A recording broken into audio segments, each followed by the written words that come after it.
Hey friends, my name's Steve Guttenberg, and I am the audiophiliac, and this is the PS Audio Sprout 100. It replaces the original Sprout.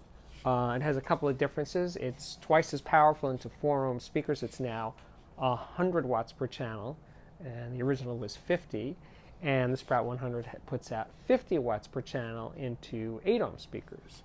The connectivity is a little different now. There's a subwoofer output that's an RCA jack, and there's some other different. Oh, it has an optical digital input instead of the coax on the original. Has a headphone jack on the front. It sounds good. It sounds very powerful. It's tiny, but I do believe that it is, if not 100 watts, a lot of watts.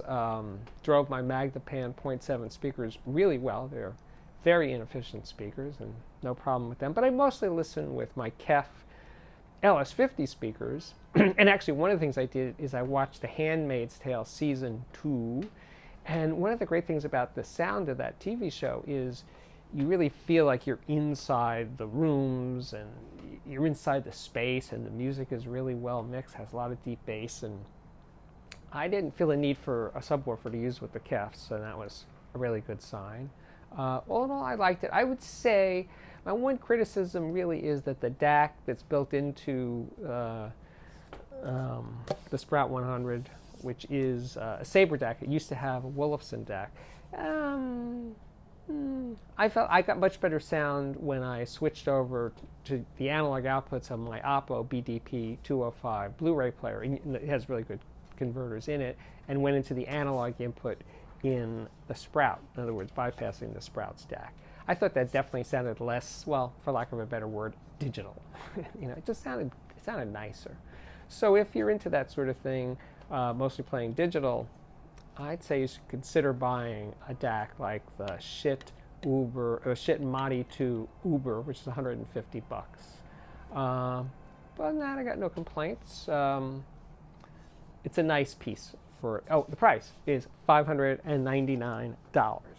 It's made in China, but it is designed in Boulder, Colorado, where all the other PS Audio stuff comes from. So I'm on this thing called Patreon, which is a crowdfunding site. It's kind of like Kickstarter. And you can pledge $1 a month or $2, whatever you want. But I have some high roller pledgers that I want to mention their names more frequently because they've contributed more.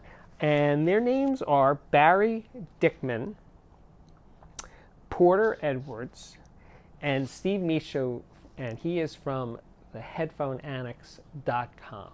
So thank you to those guys, but seriously, $1 or $2 a month really helps. There's a lot of you guys who have already signed up for the $1 and $2 a month pledges, and it helps. It really does. Thank you so much for watching. My name is Steve Guttenberg. This is the Audiophiliac Daily Show.